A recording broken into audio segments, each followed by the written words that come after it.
오후의 시작, 세상의 모든 정보. 안녕하세요. 아나운서 임지웅입니다. 1인 1표제를 둘러싼 더불어민주당 내 논란이 연일 이어지고 있습니다. 1인 1표제는 당대표와 최고위원 선거에서 한 표당 20표 정도의 가치인 현재 대의원 투표 반영 비율을 권리당원과 같은 한 표로 축소하는 내용인데요. 정청래 대표는 반대하는 의원 단 한 명도 없다 공언하고 있지만 일부 당원들이 연임을 위한 정청래 룰이다 반발하고 있습니다. 또 국민의힘은 다음 주 계엄 1주년 앞두고 대국민 사과를 둘러싼 논란으로 내용을 겪고 있는데요. 자세한 내용 잠시 뒤 여의도 인포메이션에서 정가 소식 살펴보도록 하겠습니다.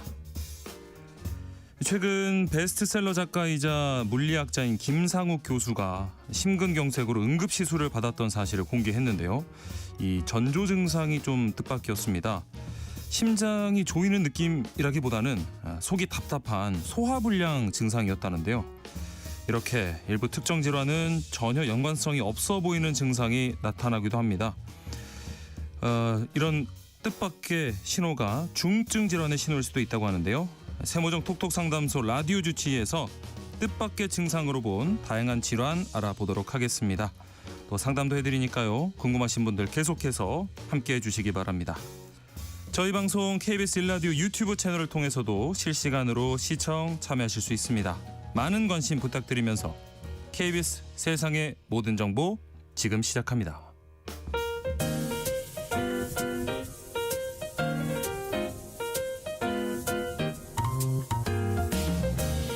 정신없이 바쁜 하루, 놓치면 안 될 경제 사회 분야 뉴스 한 번에 정리해 드립니다. 하프타임 뉴스. 먼저 이 시각 주식시장 상황 살펴보겠습니다. 장현재 시황캐스터 연결돼 있습니다. 안녕하세요. 안녕하세요.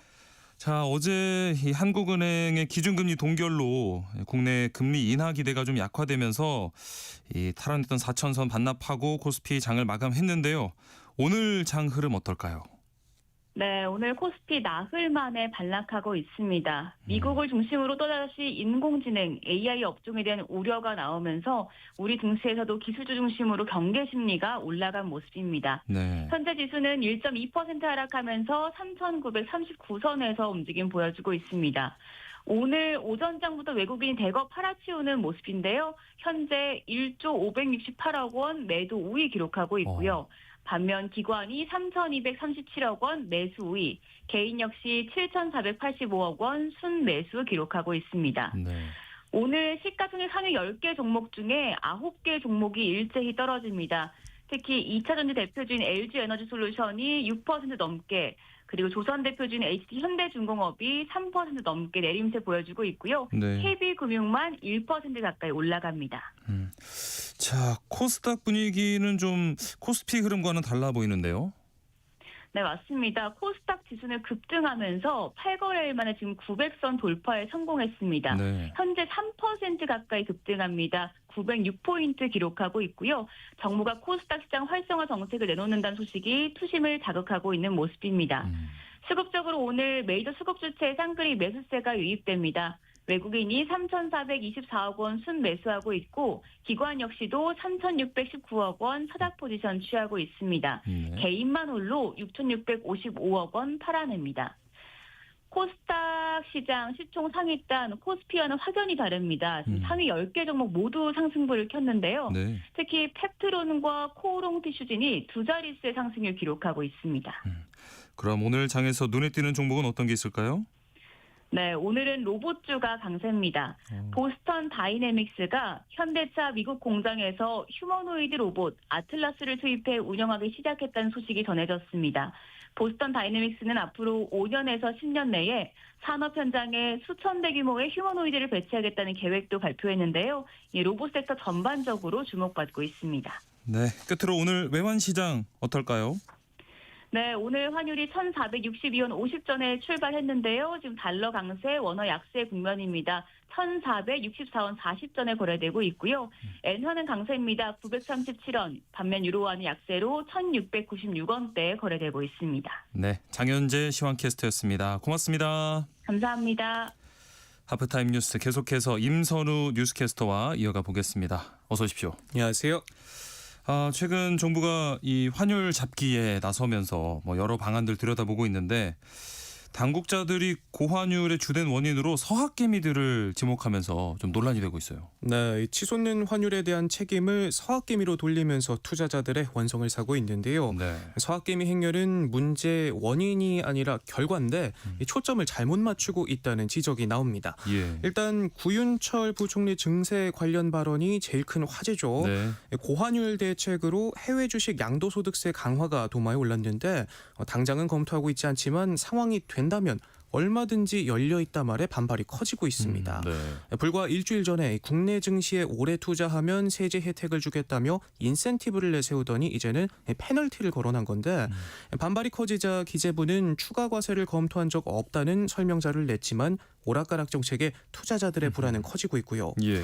이창용 하는 총재 역시 환율이 1,500원을 넘긴다면 단지 내국인들의 해외 주식 투자가 많기 때문이라고 말하면서 논란에 기름을 부었습니다. 예. 환율 상승의 근본적인 원인은 우리 경제 기초 체력이 떨어지면서인데 당국자가 본질적인 문제를 놔두고 개인의 투자 행태를 문제 삼는 것 아니냐는 반발이 나올 수밖에 없는 발언이고요. 예. 더군다나 한국의 해외 주식 과세는 이미 다른 나라보다 상당히 셉니다. 현재 연간 양도 차익이 250만 원을 초과할 경우 초과 수익에 대해 22% 세금이 부과되는데 네. 대만 같은 경우에는요 일정 소득 미만에는 아예 신고 의무조차도 없습니다. 네. 그런데도 이 투자자들이 높은 양도세까지 물어가면서 해외로 눈을 돌린다는 사실 자체에 대해서 왜 그런 건지 고민을 해봤으면 좋겠고요. 네. 문제가 생길 때마다 이 세금 페널티를 꺼내드는 건 시장 신뢰를 깎아먹을 뿐이라는 이 뼈있는 지적 흘려듣지 않았으면 합니다. 네. 주요 경제 지표들 좀 짚어보면요. 지난달 이 생산과 투자 모두 한 달 만에 감소세로 돌아섰어요. 네, 산업 생산 지표가 한 달 만에 감소세로 돌아섰습니다. 국가데이터처가 발표한 자료를 보면요, 지난달 전 산업 생산 지수는 전달보다 2.5% 급감하면서 5년 8개월 만에 가장 큰 감소폭을 기록했는데요. 예. 잘 나가던 반도체가 숨고르기에 들어간 점이 크게 작용했습니다. 아하. 네. 반도체 생산은 26.5% 급감하면서 43년 만에 가장 크게 줄었는데 최근 AI 훈풍으로 수요가 늘어나는 추세와 별개로 9월 생산이 20% 안팎으로 크게 늘어난 데 따른 기저 효과가 반영된 걸로 보이고요. 아하. 네. 생산과 함께 투자도 감소세로 돌아섰습니다. 반면 소비 동향을 보여주는 소매 판매 지수는 전달보다 3.5% 증가하면서 석 달 만에 플러스로 전환했는데 생산 지표처럼 기저 효과가 크게 작용하면서 2년 8개월 만에 가장 높은 증가율을 보였고요. 경기 종합 지수는 숨고르기 하는 모습입니다. 경기 상황을 종합적으로 보여주는 동행 종합 지수 순환 변동치는 전달보다 0.4포인트 하락했고 예. 향후 경기 국면을 예고해주는 선행 종합 지수 순환 변동치는 전달과 동일한 수준을 나타냈는데요. 데이터처는 추세적인 상승세 속에서 상승과 하락의 교차 및 혼조를 보인다고 설명했습니다. 네. 자, 그리고 최근 암호화폐 거래소 업비트에서 6년 만에 또 해킹 사고가 발생했는데 이번에 445억 원 규모라고요? 네, 하필 네이버와 합병 사실을 알리는 잔칫날 그렇죠. 이런 네. 사고가 터졌는데요. 예. 첫날부터 수백억 원대 해킹 피해 사실이 뒤늦게 알려지면서 체면을 구겼습니다. 지난 2019년 11월 27일 이후 정확히 6년 만의 일인데 네. 피해 규모만 말씀하신 것처럼 445억 원에 달하는데요.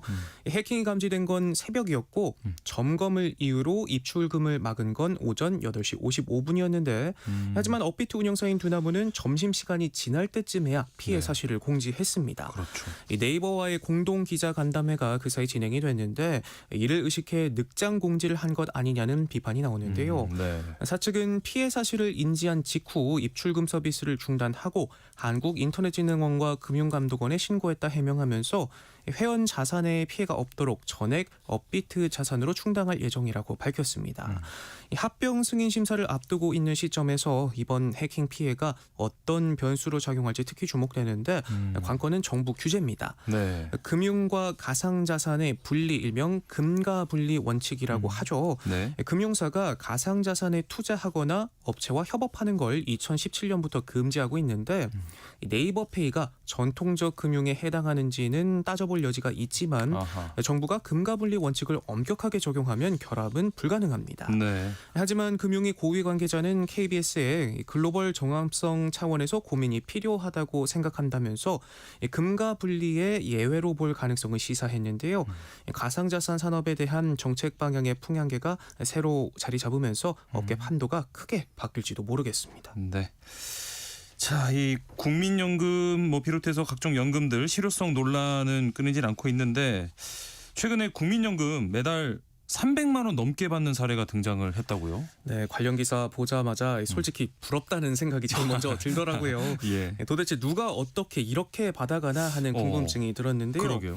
국민연금공단의 통계를 보면 현재 가장 많이 받는 수급자의 월 수령액이 318만 5,040원으로 집계가 됐습니다. 네. 얼마나 오래 또 얼마나 꾸준히 내느냐에 따라서 노후 보장의 질이 이렇게 확연히 달라진다고 하는데 이번 케이스 같은 경우에는 연기연금 신청이나 장기가입 등을 통해 연금액을 불린 걸로 보입니다. 아하. 가입 기간에 따른 평균 수령액 차이를 주목해봐야 하는데요. 예. 전체 노령연금 수급자의 평균 수령액이 68만 원 수준인데 이 때문에 말씀하신 것처럼 일각에선 이 기초생활수급자의 생계급여보다 낮다며 연금의 실효성을 지적하는 목소리도 나오지만 네. 이 가입 기간이 20년 이상인 완전 노령연금 수급자들의 월 평균 수령액은 112만 원대로 전체 평균을 웃돌고요.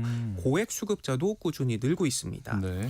월 100만 원 이상을 받는 수급자는 약 85만 명에 달하고 월 200만 원 이상을 받는 수급자도 8만 명을 넘길 때다 오. 전체적인 연금 수급자의 규모도 지속적으로 늘어 올해 7월 기준 755만 명에 육박할 만큼 과거에 비해서 국민연금이 노후 소득의 주요한 축으로 자리 잡고 있음을 확인할 수 있습니다. 네. 다음은 부동산 소식 짚어보죠. 국내 이 외국인이 보유한 주택이 10만 가구가 넘는데 절반 이상이 중국인이라고요. 네, 치솟는 집값에 내 집 한 칸 마련하기가 꿈만 같은 일인 요즘인데 외국인들의 K부동산 쇼핑은 현재 진행형입니다. 오늘 국토교통부가 발표한 자료를 들여다봤더니요. 6월 말 기준으로 외국인이 소유한 국내 주택이 10만 4천 가구를 넘겼는데 네. 특히 열의 7은 수도권에 몰렸습니다. 경기도가 약 40%로 가장 많았고 서울이 그 뒤를 이었는데 네. 중국인들이 그렇게 사재기를 했다고 하네요. 예. 약 5만 8천 명, 절반 이상이 중국인이었는데 유형별로는 아파트가 대부분을 차지했고 3채 이상 가진 소유주도 1,400명에 달합니다. 네. 또 땅도 어마어마하게 사들이는데 외국인이 보유한 국내 토지 면적은 2억 6천만 제곱미터를 넘기면서 작년 말과 비교했을 때 0.1% 늘었고요. 네. 전체 국토 면적의 0.27%에 해당한 수치라고 하네요. 어허. 정부의 고강도 부동산 규제가 연일 쏟아지고 있지만 외국인은 사실상 제외돼 역차별 논란이 커지고 있는데 네. 대출 규제에서 빗겨간 중국인 등 외국인에게만 혜택이 돌아가는 불공정한 규제라는 비판도 나오고 있습니다. 네. 다음은 사건 사고 소식인데요. 이 대리 기사를 폭행하고 차량에 매단 채로 운전해서 숨지게 한 그 CCTV 영상이 좀 공개되면서 공분을 사고 있어요. 네, 참 분통 터지는 사건인데요. 영상을 보면 당시 상황은 이렇습니다. 어두운 새벽 대전의 한 도로변에서 차량 한 대가 멈춰서더니 문이 열렸는데 네. 잠시 뒤 운전석 밖으로 발이 빠져나옵니다. 예. 차 안에서 몸싸움이 벌어지고 대리운전기사가 안전벨트에 묶인 채 차 밖에 매달려 있는데 차는 아랑곳 않고 그대로 달리기 시작하는데요. 사람을 매단 채 맞은편 차에 부딪히고도 멈추지 않고 중앙선을 넘어 갈지자로 1.5km가량을 질주하다가 도로 연석을 들이받고서야 멈춰섰습니다. 대리기사는 온몸을 크게 다쳐 병원으로 옮겨졌지만 끝내 숨졌고요. 폭행이 시작되고 대리운전기사가 밖으로 내쳐질 당시에 주변의 차량들이 이를 목격했지만 경찰 신고는 이뤄지지 않았고 사고 직후 현장에서는 피의자가 이 자리를 뜬 채 대리운전기사만 발견되면서 CCTV가 없었더라면 대리기사가 사고를 낸 것으로 오인될 뻔하기도 했습니다. 술에 취해 기억이 나지 않는다던 이 30대 남성, 차가 과속방지 턱을 넘다 덜컹거려 자신을 깨웠다는 이유로 운전석으로 넘어 대리기사를 폭행했다고 하는데요. 경찰이 CCTV를 확인해 보니까 과속이나 난폭 운전도 없었다고 하고 이렇게 증거를 들이밀자 결국 그제서야 자신이 대리기사를 폭행하고 운전대를 잡은 사실을 시인했다고 합니다. 네, 진짜 말도 안 되는 일이고요. 네, 삼가 고인의 명복을 빌겠습니다. 네. 자, 그리고 어제도 저희가 관련 소식 전해드렸는데 홍콩의 이 고층 아파트 단지 화재 그 피해가 더 커지고 있다고요. 네, 현재 100명 가까이 숨지고 또 실종자는 수백 명에 달하는 데다 중상자도 많아 인명 피해는 더 커질 것으로 보입니다. 예. 이번 화재는 홍콩 발안 후 최악의 화재 참사이자 홍콩 창고 화재 이후 77년 만에 가장 큰 인명 피해를 낸 참사가 됐습니다. 네. 화재가 발생한 곳은 1983년에 지어진 오래된 아파트 단지로 31층짜리 건물 8개 동으로 2,000가구 약 4,800여 명이 거주했던 걸로 전해지는데요. 네. 전체 8개 동 가운데 7개 동에 불이 났는데 4개 동은 10시간 만에 진화가 되고 나머지 3개 동은 어제 저녁이 돼서야 불길이 잡혔습니다. 화재가 이렇게 대형 참사로 이어진 원인으로는 1년 넘게 이어진 아파트 보수 공사로 인한 요인들이 지목되고 있는데요. 네. 외벽에 설치된 대나무 비계도 공사용 안전망으로 불이 번지면서 대형 불기둥이 치솟았습니다. 화재에 매우 취약한 스티로폼도 건물 곳곳에서 발견된 것으로 확인이 됐고요. 예. 주민들은 불이 났을 때 화재 경보기가 작동하지 않았다 분통을 터뜨리기도 했는데 화재가 난 아파트가 홍콩 특유의 밀집형 건축물이란 점도 그렇죠. 피해를 키운 원인 중 하나로 꼽힙니다. 예. 홍콩 경찰은 과실치사 혐의로 공사 관계자 3명을 체포해 조사 중인데요. 공사 작업자의 흡연 문제를 지적하는 주민 민원이 제기됐던 만큼 아하. 담뱃불 같은 불시 관리가 면밀하게 이루어지지 않았을 수 있다는 지적도 나오고 있는데 원인 규명도 책임도 중요하지만 한시라도 빨리 구조 작업이 완료되고 네. 더 이상의 피해가 나오질 않길 바랄 뿐입니다. 네. 오늘 하프타임 뉴스 여기까지 하겠습니다. 지금까지 임선우 뉴스캐스터와 함께했습니다. 고맙습니다. 고맙습니다. KBS 라디오 세상의 모든 정보 함께하고 계신 지금 시각 12시 36분입니다. 이 시각 교통정보 알아보겠습니다. 네, 먼저 경부고속도로 서울 쪽입니다. 안성 부근 2차로는 승용차 사고 나서 처리하고 있고요. 경인고속도로 서울 쪽으로 서인천에서 서운분기점까지는 작업을 하고 있습니다. 더 가서 신월 부근에서 막히고요. 서해안고속도로 서울 방향 팔탄분기점에서는 고장난 승용차가 서 있습니다. 매송휴게소에서 팔곡터널까지 천천히 가고요. 서서울요금소에서는 6차로에 승용차 사고 나서 처리하고 있습니다. 반대 목포 쪽으로는 광명역에서 고장난 차 서 있고요. 순산터널에서 용담터널까지 막힙니다. 영동고속도로 강릉 쪽으로 반월터널 부근에서 군포까지 정체고요. 제2경인고속도로 성남 쪽으로 하객분기점에서 남동까지 밀리고 있습니다. 반대 인천 방향으로는 일직분기점에서 광명터널까지 천천히 가고요. 남동 부근에서 밀리고 있습니다. KBS 교통정보센터에서 정현정입니다.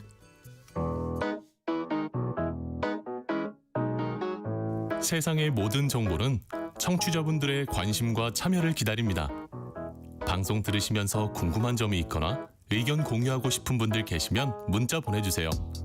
추첨을 통해 모바일 쿠폰 보내드리겠습니다. 참여하실 번호는 샵 9730이고요. 짧은 문자 50원, 긴 문자 100원의 이용료가 부과됩니다. 콩 게시판을 통해서는 무료로 참여하실 수 있고요. KBS 1라디오 유튜브 채널을 통해서도 실시간으로 시청 참여하실 수 있습니다. 청취자 여러분들을 여의도 정치로 안내드리는 시간입니다. 여의도 인포메이션 시사저널 박성희 기자와 함께합니다. 안녕하십니까? 안녕하세요. 자, 오늘 먼저 민주당 소식부터 살펴보겠습니다.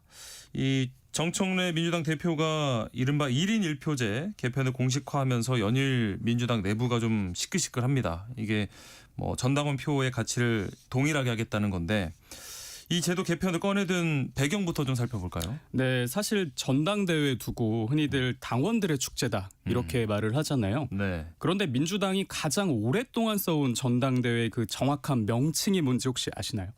뭐였죠? 예, 바로 정기 전국 대의원 대회였습니다. 아하. 예, 이게 지난해부터야 정기 전국 당원대회로 명칭이 바뀌었는데요. 네. 그만큼 그동안 이제 민주당에서 대의원이 차지하는 이 위상과 영향력이 절대적이었습니다.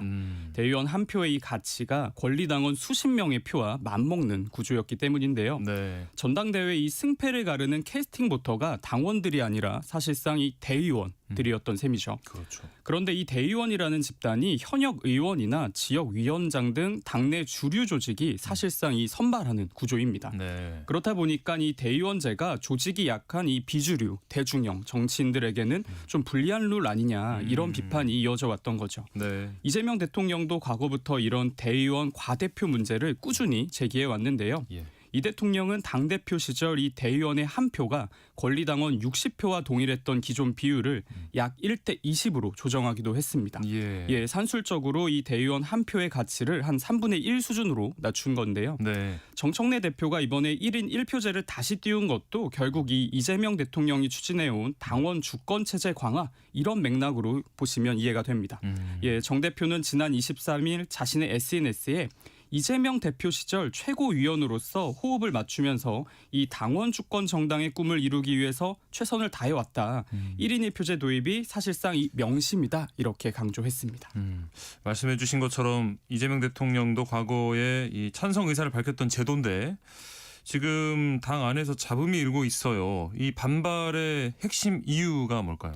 일단 그 민주당 원내로 좀 좁혀보면 큰 틀에서는 뭐 당원 민주주의 강화라는 그 방향성에는 대체적으로 동의하는 모습입니다. 네. 다만 여권 일부에선 이 1인 1표제 도입의 이 절차적인 정당성이 아직 확보되지 않은 거 아니냐. 그리고 추진 속도가 좀 빠른 거 아니냐. 이런 지적이 나오고 있습니다. 예. 민주당은 전당원 여론조사에서 확인된 이 90%에 달하는 찬성률을 근거로 이 권리당원 1인 1표제를 추진하고 있는데요. 네. 당원들의 이 여론조사 참여율이 20%가 채 되지 않습니다. 아하. 그렇다 보니까 이 정당성이 좀 결여된 거 아니냐 이런 비판이 나오는 거죠. 네. 나아가 당 지도부에서는 대의원제 이 단점뿐 아니라 장점도 좀 같이 살펴봐야 하는 거 아니냐 이런 의견도 나왔습니다. 네. 일단 이 대의원제가 없어지면 권리당원 숫자가 많은 특정 지역이나 이 세대가 당 전체의 의사를 좀 좌우하는 부작용이 나타날 수 있다는 거죠. 예. 지난 24일에 이 월요일에 이현주 최고위원이 국회에서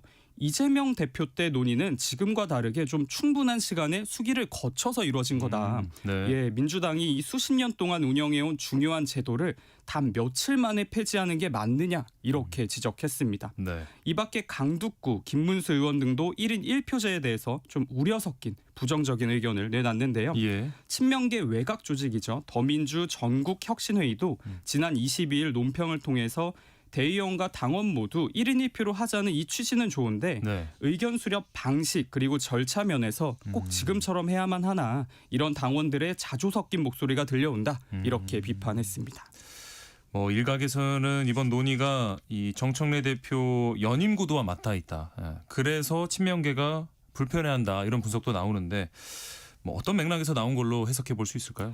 아무래도 1인 1표제로 이 당내에 미치는 당원들의 영향력이 강해지면 정청래 대표가 최대 수혜자가 될 것이다. 이런 분석이 사실상 많이 나옵니다. 예. 정 대표의 이 당원 사랑 이미 유명한데요. 네. 온오프라인에서 당원들과 이 수시로 소통하다 보니까 그를 향한 이 당원들의 지지가 민주당 내에서는 이재명 대통령 다음으로 단단하다.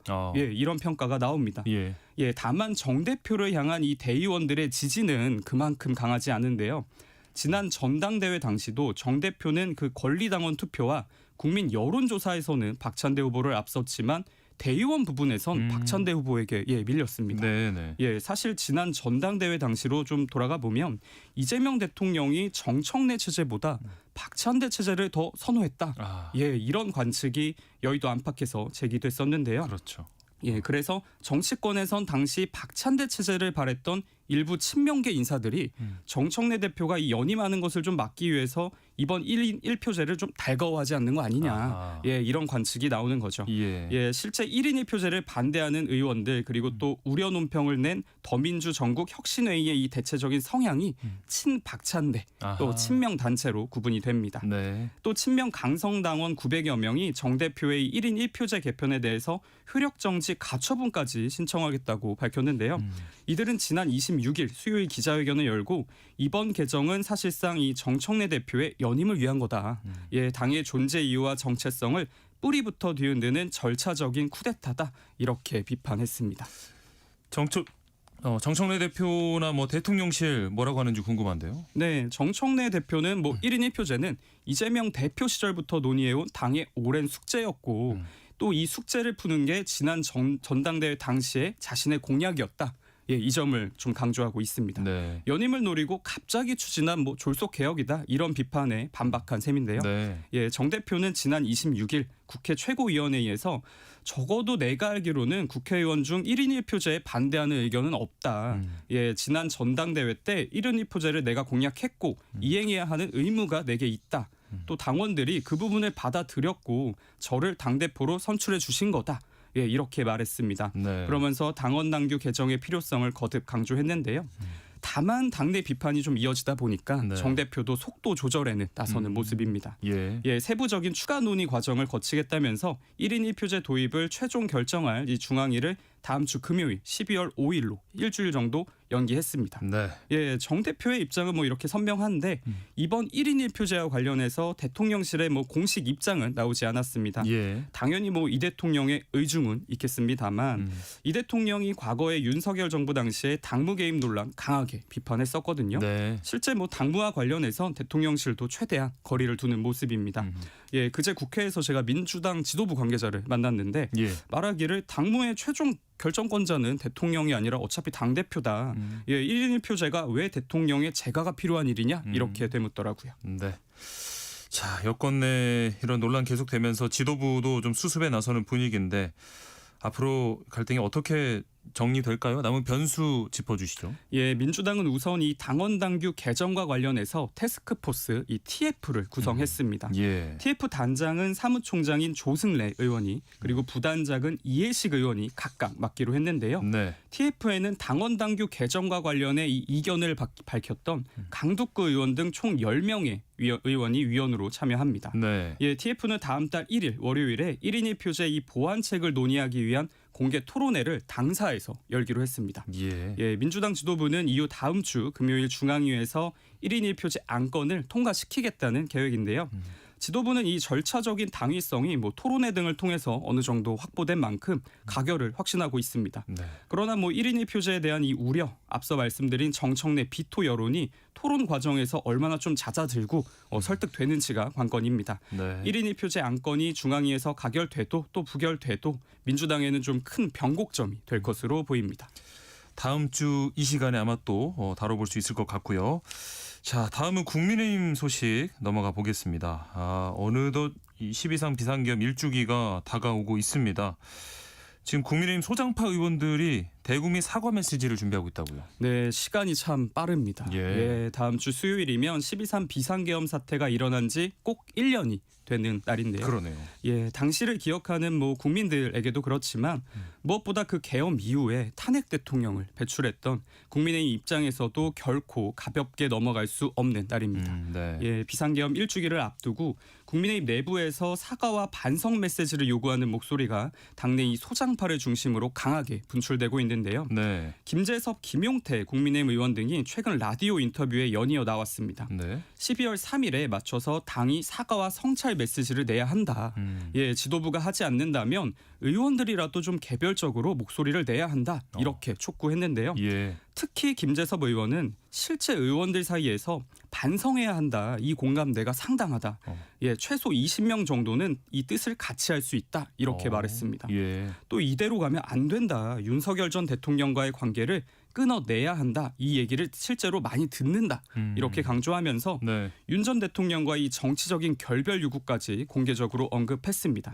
이 밖에 국민의힘 재선 의원이 주축이 된 공부 모임 대안과 책임에서도 별도의 사과 메시지를 내는 방침을 검토 중인 것으로 알려졌습니다.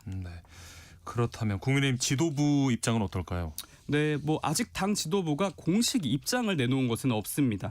다만 확실히 당 소장파와 일부 이 지도부 위원들의 입장 간극은 좀 커 보이는데요. 계엄 사과에 반대하는 이 지도부의 입장을 좀 요약하면 사과에서 얻는 건 없고 사과하는 순간 민주당의 이 내란몰이 프레임에 말려 들어간다는 겁니다. 우선 김민수 최고위원은 최근 자신의 SNS에서 이미 할 만큼 사과하지 않았냐. 무엇을 위한 사과냐. 이렇게 소장파 의원들의 사과 요구를 비판했습니다. 또 당대표에게 무릎 꿇으라고 하지 마라. 그것은 당원과 지지층을 무릎 꿇리는 것과 같다. 이렇게 강조하면서 오히려 민주당의 사과를 촉구해야 한다. 사과 말고 사투를 해야 된다. 이런 메시지를 내걸었습니다. 장동혁 대표는 최근 기자들과 만났는데 계엄 1주기에 사과 메시지를 내실 겁니까? 이렇게 기자들이 물으니까 지금은 사과를 말할 단계가 아직 아니다. 예, 이렇게 일단 선을 그었습니다. 네. 또 최근 지방순회 연설에서 고개를 숙이고 목을 부러뜨리고 고개를 숙이면 목을 부러뜨리고 네. 허리를 숙이면 짓이기는 게 민주당이다. 이렇게 주장했는데요. 또 여당이 문제 삼는 이른바 윤어게인 세력에 대해서도 광장에서 나라를 위해서 이 외치는 분들을 손가락질할 일이 전혀 아니다. 이렇게 두둔하는 모습을 보였습니다. 네. 일단 송원석 국민의힘 원내대표는 이 전체 의원들을 대상으로 계엄 사과 여부와 그 방식 등에 대한 의견을 청취하고 있는 것으로 알려졌는데요. 네. 뭐 취재에 따르면 국민의힘 의원들이 선수별로 또 지역과 연령별로 의견들이 되게 뿔뿔이 갈리고 있다고 해요. 그래서 지도부가 계엄과 관련해서 어떤 입장을 내놓을지는 아직은 미지수입니다. 네. 이렇게 소장파의 반성문과 지도부 기류가 좀 엇갈리면서 당내 갈등이 다시 이렇게 표면화되는 것 아니냐 우려도 나오는데 당내에서는 이번 파열음 어떻게 받아들이고 있을까요? 네, 사과 여부를 둘러싼 이번 당내 논쟁은 결국 국민의힘 내부 개파 간의 힘겨루기다. 아. 예, 이런 분석이 아하. 많습니다. 예. 예, 계엄 일주기에 당이 사과를 하느냐 마느냐 이 여부가 향후 당 노선을 어디에 둘 것인가를 가늠하는 시험대가 됐다. 이런 평가가 나오는 건데요. 네. 일단 장동혁 대표와 김민수 최고위원 등 일부 지도부와 또 친윤계는 이번 사안을 단순 사과의 문제로 보고 있지 않습니다. 네. 최근 추진되는 당원 70% 경선 룰처럼 당이 보수의 당심에 더 호응하는 모습을 좀 보여야 한다. 이런 입장인데요. 네. 또 이 과정에서 이른바 이 내부 총지를 좀 정리하겠다. 이런 의지도 읽힙니다. 예. 반면 이 당 지도부의 행보를 비판하는 쪽에서는 최근 지도부가 보여준 이 방향이 확장성이 좀 떨어진다. 아하. 중도층과 거리를 벌리는 리더십이다. 이렇게 지적하고 있습니다. 네. 최근 오세훈 서울시장이나 서울 지역 이 당협위원장들이 당신만 바라보는 전략은 지금 시기에 맞지 않는다. 이렇게 공개적으로 비판한 것도 같은 맥락인데요. 네. 비상계엄에 대한 이 개파의 입장 간극이 상당히 벌어지다 보니까 당내 진통 당분간은 가라앉지 않을 것이라는 전망이 나옵니다. 그런데 또 공교롭게도 다음 달 3일이 이 장동혁 대표 취임 100일이에요. 아, 장 대표가 이 계엄의 강을 쉽사리 건너지 못하는 어떤 정치적 이유 뭐가 있을까요? 네, 공교롭게도 오는 12월 3일 장동혁 대표 취임 100일이 되는 날입니다. 그렇죠. 예, 통상 당대표 취임 100일에는 기자회견을 열어서 정치적인 메시지나 그간의 성과, 소회 털어놓곤 하는데요. 네. 올해는 그 100일이 12.3 비상계엄이 일주기와 정확히 겹치다 보니까 아하. 장 대표 그날의 입장에 이 정치권 관심이 더 쏠리는 상황입니다. 그러네요. 예, 우선 최근 장 대표의 공식 성상 발언 앞에 말씀드린 것처럼 가운데보다는 좀 오른쪽에 치우쳐져 있는 거 아니냐 이런 평가가 여전히 많습니다. 예. 이를 두고 정치권에서는 지금의 당대표 장동혁을 만들어준 이 핵심 지지층 이른바 이 윤어게인 세력이라 장 대표가 이들을 좀 쉽게 등지기가 어려운 거 아니냐 이런 해석이 나오는데요. 네. 사실 장 대표가 1.5선 그 보궐로 백지를 단 후에 재선된 의원이라 당내 세력이 이 중진들에 비해서 확실히 좀 적은 편입니다. 네. 예, 아직 지지 기반이 좀 넓지 않다 보니까 확실한 우군이 필요한 것 아니냐 이런 진단이 나오고 있는데요. 예. 다만 변수는 역시 다가오는 지방선거입니다. 예, 당내 선거에서는 이 집토끼만 지켜도 승리할 수 있지만 전국 단위 선거에서는 산토끼 즉 이 중도층과 상대 진영 지지층을 더 많이 뺏어와야만 승리할 수 있거든요. 네. 예, 중도층으로의 이 외연 확장이 좀 시급한 만큼 장 대표가 민심을 좀 외면하기 어려운 상황 아니냐 이런 해석이 나오는 거죠. 네. 장 대표가 내년 지방선거를 앞두고 이 우클릭하는 행보를 보이는 게 적절치 않다는 지적이 실제 이 현직 국민의힘 지방자치 단체장들 사이에서도 나오고 있습니다. 네. 예, 박형준 부산시장은 지난 23일 부산에서 열린 한 대담에서 당이 사과하는 걸 두려워하거나 주저할 필요가 전혀 없다 이렇게 말을 했습니다. 네. 자, 12.3 비상계엄 일주기 앞두고 국민의힘 외 정당들은 또 어떤 입장 행보 보이고 있을까요? 예, 계엄 1주년을 앞두고 여당의 공세 수위는 상당히 높아진 상황입니다. 예, 민주당 한민수 대변인은 계엄 1년이 되도록 책임 있는 사과도 또 재발 방지 대책도 내놓지 않는 정당이 어떻게 민주주의를 논하느냐 국민의힘 맹비난했습니다. 네. 범보수 야당인 개혁신당도 국민의힘 최근 행보를 비판했는데요. 최근 이준석 대표는 계엄 이후 반성과 쇄신이 없는 당과는 함께할 명분이 없다면서 국민의힘의 이 변화 부재를 직접적으로 지적했습니다. 네. 또 눈에 띄는 게 여야의 충돌과 이 별개로 국회는 계엄 해제 1주년을 맞아서 12.3 다크 투어라는 이름의 통해 기획 행사를 마련했습니다. 네. 당시 계엄군과 국회가 충돌했던 현장을 시민과 함께 돌아보면서 사건을 성찰해 본다는 게 이 행사의 취지인데요. 계엄 1주기를 앞두고 이 정치권이 서로 다른 방식과 시선으로 그날을 기억하는 모습인데 12월 3일 이후에 민심이 어떤 방향을 향할지 주목됩니다. 네. 여의도 인포메이션 오늘 여기까지 하겠습니다. 시사저널 박성희 기자와 함께했습니다. 고맙습니다. 감사합니다. KBS 라디오 세상의 모든 정보 1부 순서 여기서 마무리하고요. 잠시 뒤 1시에 다시 찾아오겠습니다.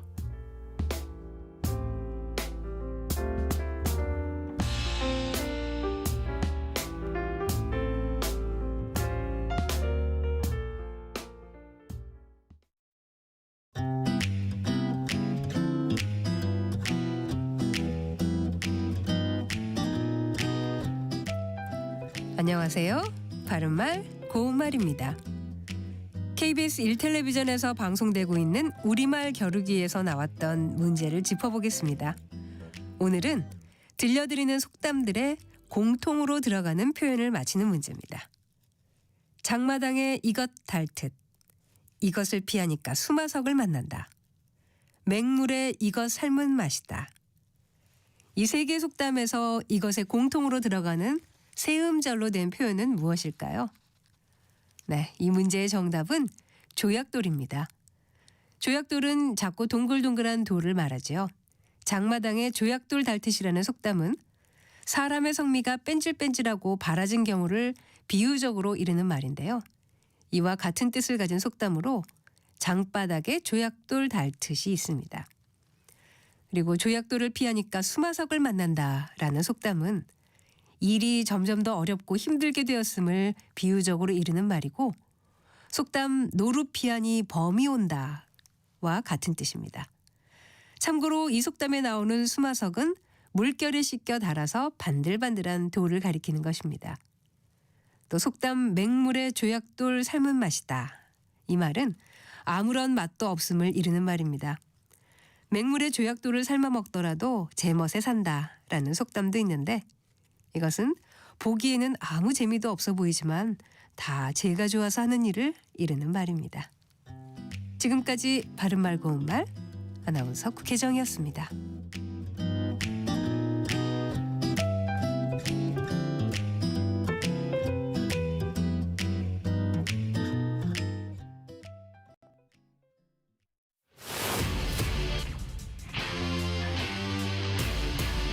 토론에 정답은 없습니다. 토론이 세상을 바꿀 수도 없습니다. 하지만 질문은 새로운 세상을 만들 수 있습니다. 질문으로 올바른 세상을 만드는 첫걸음. 평일 저녁 7시 20분 KBS 열린 토론.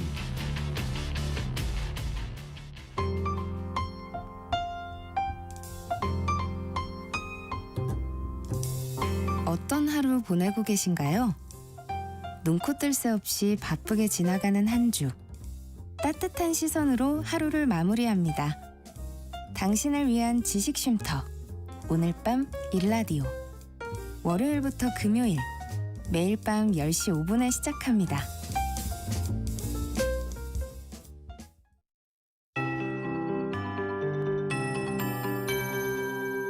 KBS 58분 날씨. 11월의 마지막 주이자 달력상 가을의 마지막 주이기도 합니다. 각종 음악을 지휘하는 것처럼 한 주간의 날씨 스펙트럼도 넓은 것 같습니다. 요란한 비가 내리다가 또 맑아졌고 반짝 추위가 찾아왔습니다. 그런데 겨울로 가는 그런 가을의 마지막 흔적은 온화함으로 남겠습니다. 주말에 서울의 낮 기온이 12도까지나 오르겠습니다. 그러나 아침에는 여전히 춥겠고요. 다음 주 초반에는 좀 춥겠는데 중반부터는 서울의 아침 기온이 영하 6도까지 떨어지는 등 매우 추운 날씨가 되겠습니다. 이때 충청 충청 호남 지역에 해기차에 의한 눈이 예상됩니다. 오늘 대체로 맑겠고 내일도 역시 맑은 날씨가 되겠는데요. 중부지방은 오후부터 구름이 가득 차겠습니다. 밤부터는 경기 북부와 영서 중북부로 1mm 정도의 비가 뿌려지겠습니다. 오늘 낮 기온은 서울 7도, 대전 전주 9, 대구 10도 등 5도에서 12도 분포가 되겠습니다. 내일 아침 기온은 서울 1도, 전국 영하사도에서 영상 4도가 되겠습니다. 일교차가 상당히 커지겠습니다. 10도 안팎으로 나겠는데요. 서울 12도 등 전국이 9도에서 17도의 낮 기온을 보이겠습니다. 새벽에는 서리가 내리고 얼음이 얼 수 있어서 주의해 주셔야 되겠고요. 또 대부분 해상의 파도 또한 2에서 4m 안팎으로 높겠습니다.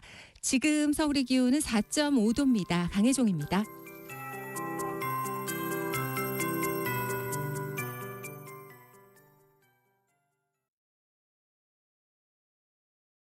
정성을 다하는 국민의 방송 KBS가 한시를 알려드립니다. AM 711kHz, FM 97.3MHz, KBS 1라디오입니다. HLKA.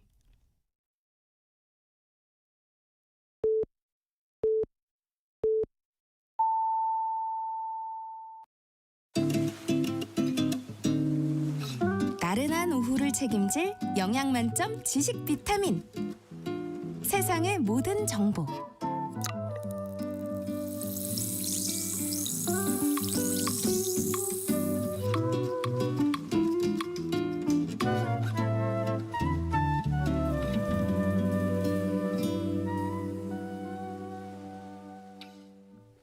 KBS 라디오 세상의 모든 정보 2부 시작합니다.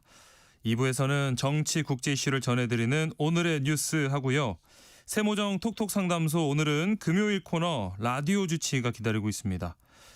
지난 18일이 세계 췌장암의 날이었는데 암 중에서도 가장 예후가 좋지 않고 또 침묵의 살인자라고 불릴 만큼 증상이 없는 걸로 알려진 게 췌장암이죠. 의외로 등 통증하고 복통 증상을 동반한다고 하고요. 이건 췌장염도 마찬가지거든요. 근데 특정 질환과 관련성이 좀 적어 보이는 증상 때문에 병을 키우는 경우가 다반사입니다. 여러분 혹시 어떤 증상 있으실까요? 등이 아프다, 소화가 안 된다, 약을 먹어도 잘 낫지 않는다, 이런 증상 있으신 분들 미리 문자 보내주시면 상담해 드리겠습니다.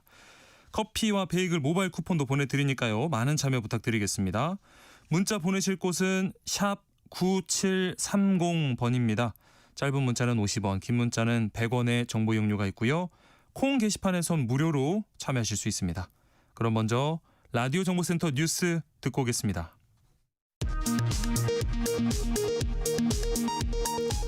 순직해병 사건 수사 외압, 은폐 의혹을 수사해온 이명현 순직해병 특별검사팀이 최종 수사 결과를 발표했습니다. 특검팀은 150일간의 수사기간 동안 이종섭 전 국방부 장관 도피 의혹 핵심 피해자인 윤 전 대통령을 비롯해 33명을 재판에 넘겼습니다. 여야가 배당소득 분리과세 과세 구간에 50억 원 초과 구간을 신설하고 최고 세율을 30%로 적용하는 방안에 합의했습니다. 여야는 배당소득 2천만 원까지 14%, 2천만 원 초과 3억 원 미만은 20%, 3억 원 초과 50억 원 미만 구간에는 25%의 분리과세 세율을 적용하기로 했습니다.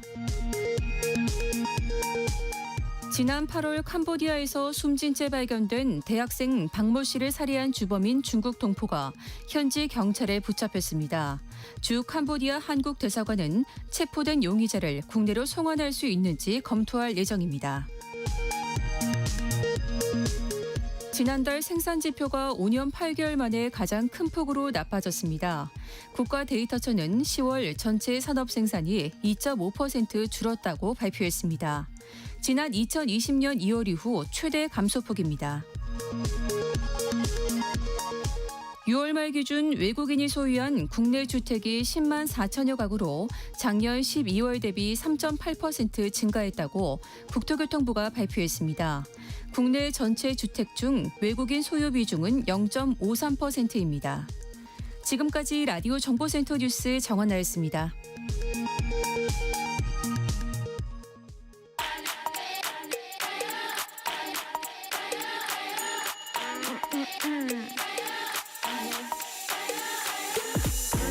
혹시 뉴스 빠뜨리셨나요? 한낮에 전해진 소식들 꼼꼼히 정리해드리겠습니다. 오늘의 뉴스 조현정 시사평론가 함께합니다. 어서 오십시오. 네, 안녕하세요. 자, 먼저 특검 소식부터 출발해 볼까요? 이 최상병 순직 사건의 외압 은폐 의혹을 수사해온 순직 해병 특검팀 150일간의 수사 마치고 조금 전 최종 수사 결과를 발표했죠. 네, 해병 특검팀이 그동안 수사를 해왔던 내용들, 그 이른바 VIP 경로설이라고 하죠. 네. 최상병 사건에 대한 윤석열 전 대통령 등의 수사 외압 의혹, 공수처의 수사 외압 의혹, 이종섭 전 국방장관의 호주 대사 도피 사건 등을 수사해서 네. 총 33명을 기소했습니다. 예. 이 중에 그런데 무더기로 이제 기각되고 임성근 전 사단장 한 명만 구속 상태로 재판에 넘겨졌어요. 그렇죠. 예, 구속 기소는 딱 한 명이고 뭐 윤 전 대통령, 이종섭 전 장관, 조태용 전 국가안보실장, 당시 국방부와 법무부의 수많은 고위공직자들 모두 불구속 기소됐습니다. 네. 그래서 이명현 특검이 이번에 직접 최종 수사 결과를 브리핑으로 발표를 했는데 억울하게 세상을 떠난 해병의 죽음에 대해 책임이 있는 사람은 누군지, 그 책임의 소재를 가리기 위한 수사에 권력 윗선의 압력이 어떻게 가해졌는지 밝히기 위해서 출범했다라고 소개를 했고요. 이어서 특검이 청구한 구속영장 등에 대한 재판부의 과도한 기각은 아쉬움이 남는 부분이다라고 평가했습니다. 네. 그러면서도 특검 모두가 한 채 의혹도 남기지 않겠다는 각오로 수사에 임했고 주요 수사 대상 사건 대부분의 실체적 진실을 규명했다, 이렇게 자평했습니다. 네. 이로써 순직 해병 특검팀은 그 3개 특검 중에 수사기간 제일 먼저 종료가 됐고요. 예. 이제 앞으로 또 공수처 오동훈 뭐 처장이라든가 또 기소를 하고 있어서 이런 결과는 또 다시 봐야겠습니다. 네. 자, 그리고 어제 국회에서 국민의힘 추경호 의원 체포동의안이 통과가 됐고요. 내란 특검팀이 이 체포동의서를 서울중앙지법에 송부하면서 이제 공은 법원으로 넘어갔네요. 네.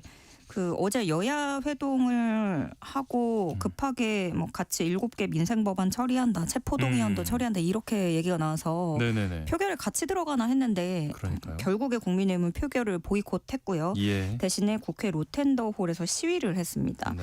국민의힘은 이 민주당의 일당 독재를 위한 야당 말살 공작이다라고 얘기를 하고 있고요. 민주당은 국민의힘 위원 정당이 맞지 않느냐, 우리를 다 잡아가려고 했던 것이냐, 이렇게 맞섰습니다. 예.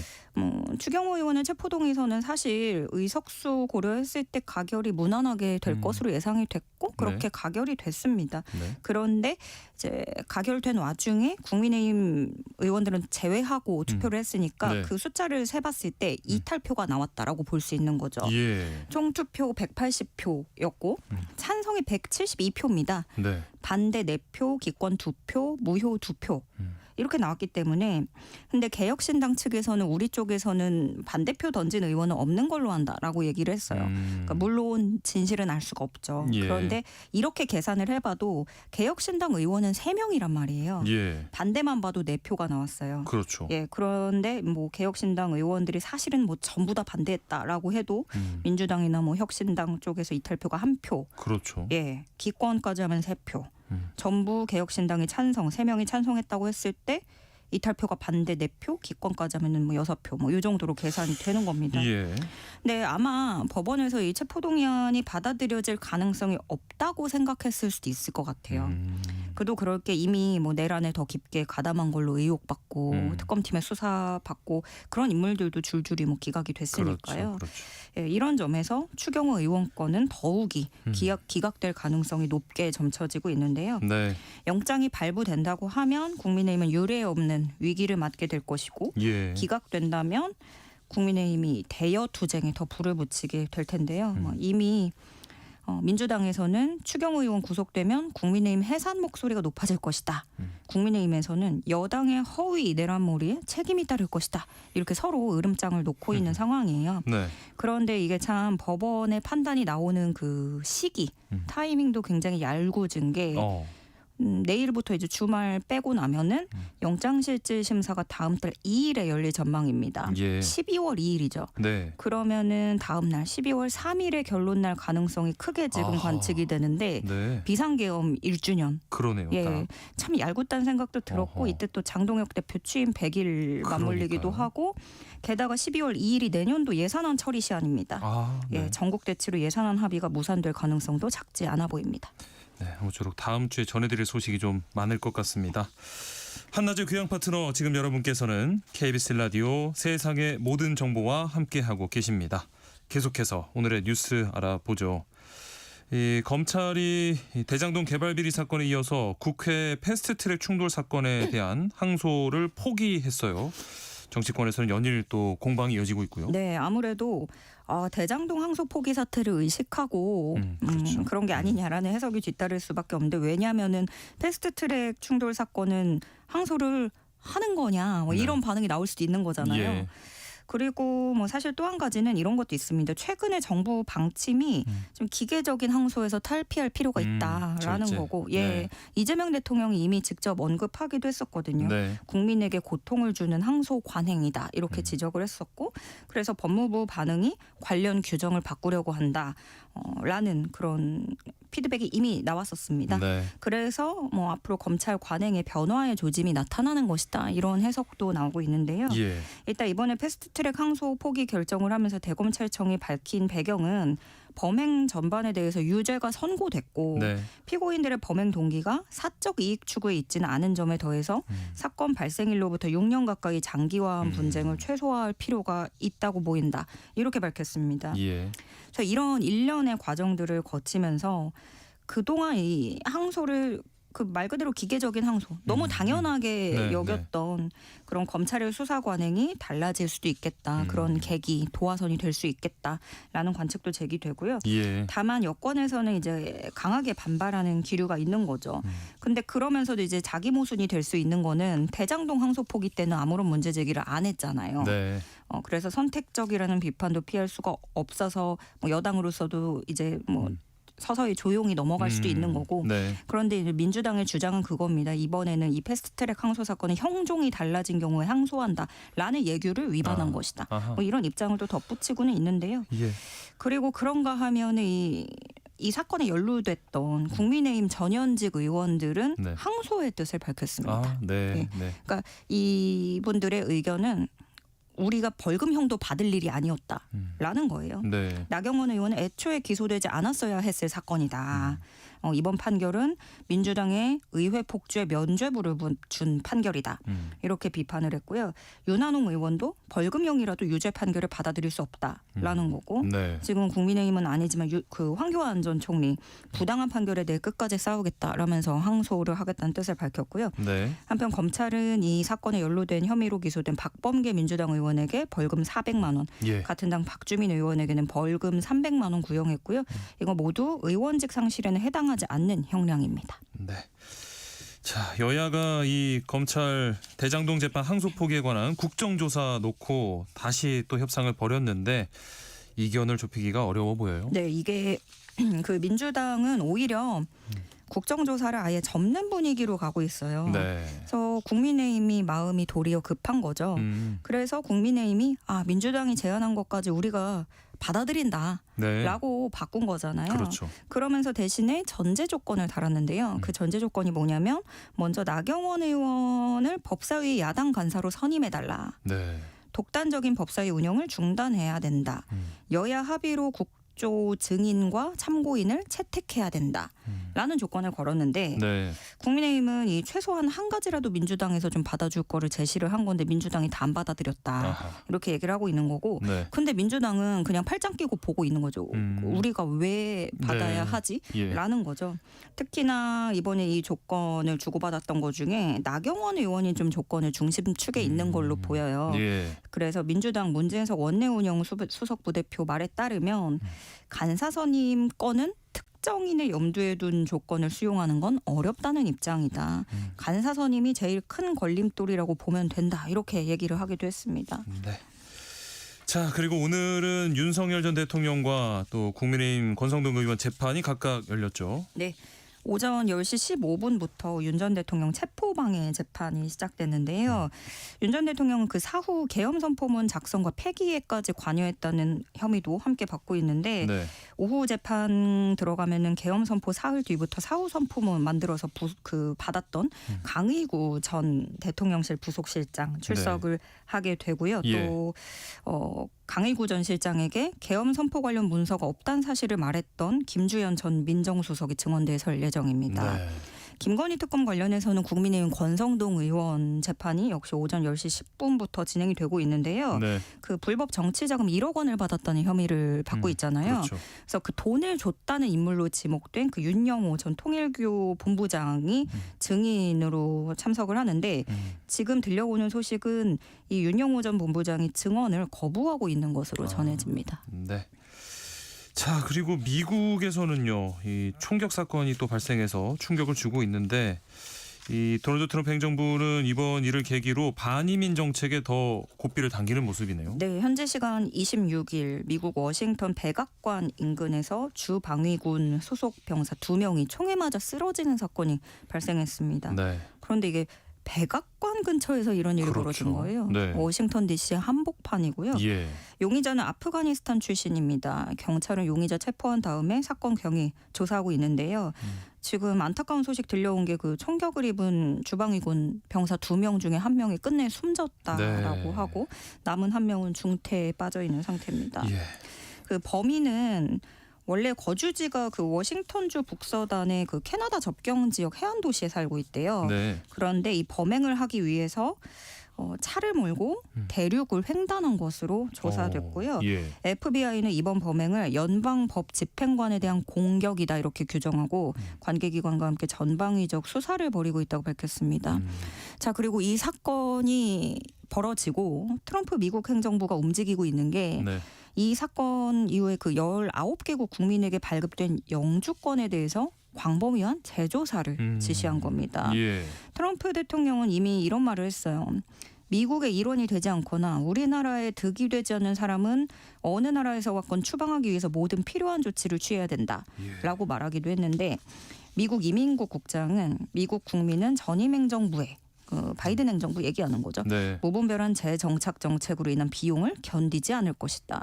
미국인의 안전은 타협의 여지가 없다. 이렇게 강조했습니다. 네. 그런데 다만 이 용의자들이 바이든 행정부 때 들어온 게 아니었어요. 아하. 2021년에 그 미군의 아프간 철군이 진행됐을 때 들어왔고 예. 이때가 트럼프 대통령 재집권 이후에 올해 4월에 망명 승인까지 그때 받은 걸로 알려졌습니다. 네. 그리고 또 CNN 방송의 미국 당국자가 말하기로는 이 용의자들 미국 입국 전에 모든 신원 검증을 통과했던 거라고 밝히기도 했습니다. 네. 오늘의 뉴스 여기까지 하겠습니다. 조현정 시사평론가와 함께했습니다. 오늘 말씀 고맙습니다. 네, 고맙습니다.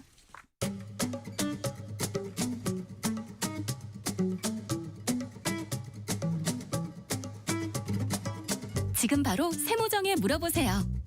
당신의 모든 궁금증을 풀어드리는 세모정 톡톡 상담소. 건강에 관한 모든 궁금증을 풀어드리는 시간입니다. 세모정 톡톡 상담소 라디오 주치의 가정의학과 오한진 전문의와 함께합니다. 안녕하십니까? 네, 안녕하세요. 자, 최근에 많은 분들이 아시는 베스트셀러 작가이자 또 뭐 방송을 통해서도 인기를 얻은 물리학자 김상욱 교수가 이 심근경색으로 시술을 받았다 사실이 알려지면서 좀 화제가 됐어요. 다행히 전조 증상이 있어서 병원에 갔다가 조기에 좀 발견을 해서 위험한 상황은 면했다고 하던데 그 증상이 좀 의외였거든요. 이게 속이 거북하고 통증이 있었다라는 건데 이게 어떻게 심근경색이랑 이렇게 연결이 됐을까요? 그러게 말이에요. 원래 심근경색은 전형적인 증상이 있기는 합니다. 하지만 그 많은 분들은 또 전형적이지 않은 증상이 나타날 수 있어요. 네. 그래서 이게 헛갈리 때문에 이렇게 된 거죠. 예. 원래 심근경색의 전형적인 증상은 가슴 통증이에요. 그렇죠. 하지만 이 중에 20 내지 30%는 가슴 통증이 전혀 없이 그냥 속이 쓰리다, 예. 체한 것 같다, 더부룩하다, 소화가 안 된다, 이러면서 손가락을 따고 아이고, 소화제를 네. 먹고 이러다가 이제 병원으로 오시는 경우가 꽤 많아요. 그래서 네. 이분도 아마 그렇게 좀 소화 쪽으로 문제가 있는 것 같이 느껴지다가 네. 병원에 가서 확인해 봤더니 제대로 심근경색. 확인이 된 거죠. 아, 그러니까. 다행이죠, 이분은. 네. 그래서 오늘 세모정 통톡 상담소 라디오 주치 코너에서 이 통증으로 본 예상치 못한 질환에 대해서 알아보려고 합니다. 관련해서 궁금한 점 있으신 분들 문자로 보내주시면 저희가 상담도 해드리고요. 또 추첨을 통해서 따뜻하게 드실 수 있는 커피와 베이글 모바일 쿠폰 보내드리겠습니다. 문자 보내실 곳은 샵 9730번입니다. 짧은 문자는 50원, 긴 문자는 100원의 정보 이용이 있고요. 콩 게시판이나 KBS 라디오 유튜브 채널 통해서는 무료로 참여하실 수 있으니까요. 많은 참여 부탁드리겠습니다. 이 심근경색에 대해서 좀 더 이야기를 해보면 이 돌연사를 부르는 좀 무서운 질환으로 알려져 있잖아요. 그렇죠. 네. 그렇죠. 심근경색은 느닷없이 찾아와서 네. 우리를 사망하게 만드는 깜짝 놀랐어요. 뭐 네. 심장 자객이다. 뭐 이렇게까지도 불리거든요. 예. 초기 사망률은 한 30%에 이르고요. 이 사망 환자의 절반 이상은 병원 도착 전에 돌아가시는 걸로 돼 있어요. 예. 특히 이 기온이 떨어지고 막 일교차가 커지는 요즘 같은 이런 환절기나 겨울철 이때가 이제 돌연사의 주범으로 심근경색이 꼽히죠. 네. 심근경색이라는 것은 사실 심장도 이제 기관이잖아요. 네. 그래서 심장도 자기 스스로가 혈액을 뿜어내지만 그 혈관을 통해서 스스로 영양분과 산소를 공급받아야 되거든요. 네. 그 심장을 영양 공급하는 혈관이 이렇게 관을 씌워놓은 왕관을 씌워놓은 것 같이 생겼어요. 네. 왕관을 쓴 것 같이 생기고 거기 줄 내려간 것 같이 생겼거든요. 예. 그래서 그걸 관상동맥이라고 합니다. 아. 심장에서 나와서 자기 스스로한테 영양을 공급하는 혈관을 관상동맥이라고 하는데 네. 이 관상동맥이 막히면 그 심장이 한쪽으로 가는 혈액이 막히니까 그 근육이 다 녹아버려요. 아하. 그러니까 한쪽 근육이 녹으면 심장이 펌프질을 해야 되는데 예. 펌프가 안 되는 거죠. 아하. 그래서 우리 온몸으로 혈액을 공급할 수 없으니까 네. 뇌로도 혈액이 안 가고 그다음에 온 전신으로도 혈액이 가지 않아서 어허. 우리 기능이 떨어지고 스탑하면서 갑자기 돌아가시는 거죠. 예. 즉 심정지가 오고 뇌 동맥에 문제가 생기고 이러면서 돌아가시는 건데 사실 병원에 도착해서 적절하게 치료를 막 해도 네. 한 10%는 돌아가시는 걸로 돼 아이고. 있어요. 예. 그렇기 때문에 굉장히 위험하죠. 네. 사실 이 원인은 이제 관상동맥이라는 게 막히는 건데 막히려면 이제 제일 많은 원인이 콜레스테롤이나 아하. 또는 혈관에 염증이 생겨서 그 부위가 점점 딱딱해지는 동맥경화가 되고 그러면서 이제 막히게 되죠. 그래서 고혈압, 당뇨, 고지혈증 거기다가 담배 그다음에 스트레스 이것이 이제 주된 원인이라고 볼 수 있습니다. 예. 그런데 이 심근경색의 그러니까 대표적인 증상 뭐 가슴 통증이 있지만 말씀해주신 것처럼 소화불량 같은 이런 통증을 또 동반하기도 한다는 건데 네. 일반적인 소화불량 증상하고는 뭔가 그래도 다른 점이 있겠죠? 뭐 상당히 비슷해요. 아. 왜냐하면 네. 이 위와 심장은 사실 횡격막이라는 걸 사이에 두고 네. 위에 이 횡격막 위쪽에는 심장이 있고 예. 횡격막 아래쪽에는 위가 있거든요. 그 횡격막 하나로 이렇게 막혀 있는 거예요. 네. 그런데 이 심장에 영양을 공급하는 관상동맥 중에 하나가 심장이 제일 아래쪽으로 내려갑니다. 아. 그러니까 그 부분은 위장과 거의 붙어 있는 붙어있어요. 부분이에요. 아. 그러다 보니까 그 혈관이 막혀버리면 네. 위장 증상이 훨씬 더 심각한 것 같이 느껴질 수가 있어요. 그래서 소화가 안 되는 것 같은데 이렇게 느끼는 경우가 더 많아지는 거죠. 그 동맥이 막혔을 경우에 네. 또 나이가 드신 이제 연세가 많으신 분들은 통증을 잘 못 느껴요. 아, 그리고 좀 무뎌지시는군요. 네, 많이 네. 무뎌지죠. 그래서 예. 심장에 통증이 왔는데도 그걸 통증으로 잘 못 느끼시고 그냥 조금 불편한가 보다 뭐 이런 식으로 느끼시는 경우가 많이 있습니다. 그러다 네. 보니까 이제 이런 증상이 오해 소화불량으로 느껴질 수가 있죠. 자, 이 심근경색의 증상으로 또 볼 수 있는 것들을 제가 조금 가져왔는데요. 네네. 뭐 가슴에 통증이 생기고 숨이 차다. 그다음에 속이 쓰리고 뜨겁다 막 이런 뜨겁다. 느낌이 들고 예. 가슴이 뻐근하고 쥐어 짜는 것 같다. 네. 뭐 가슴 한 가운데가 전반적으로 전체적으로 아픈 것 같다.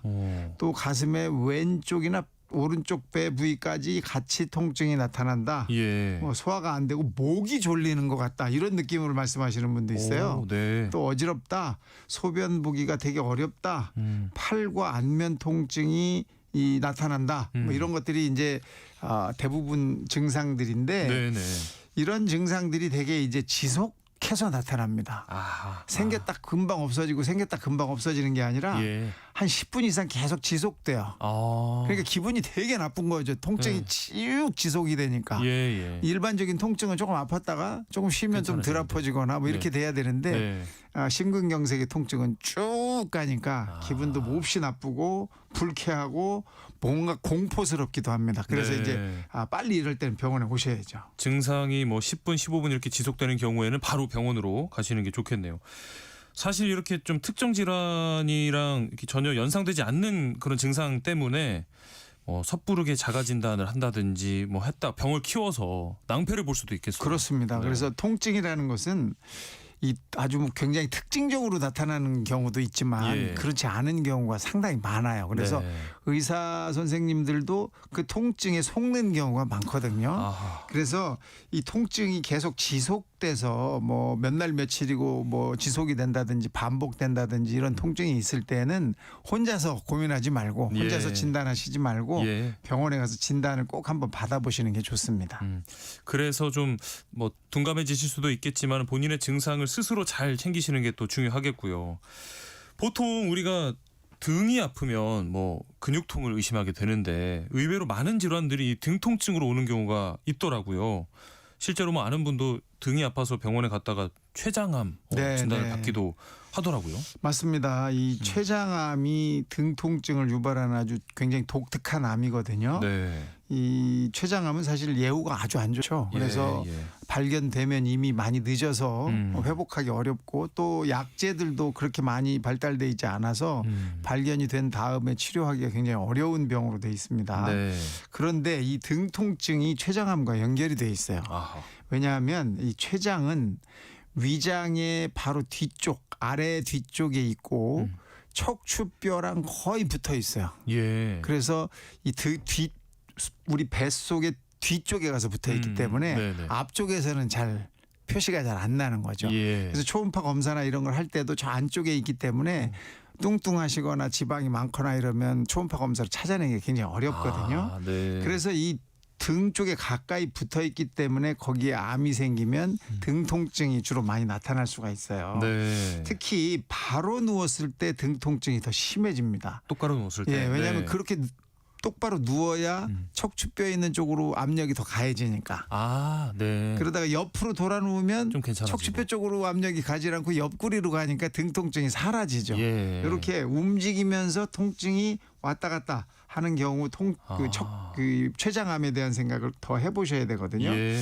이 췌장은 또 이 머리 부분은 이 오른쪽으로 있고 이 꼬리 부분이 왼쪽에 있어요. 예. 그래서 어느 부분에 암이 생겼느냐에 따라서 아파지는 상황도 또는 증상도 좀 달라질 수 있습니다. 아하. 그래서 오른쪽에 머리에 그 오른쪽에 있는 머리에 췌장암이 생기면 네. 이 오른쪽 어깨 쪽으로 아픈 이런 증상이 나타나기가 쉽고 네. 이 왼쪽에 있는 경우에는 이제 등 통증 쪽으로 이렇게 나타나는 경우가 더 많습니다.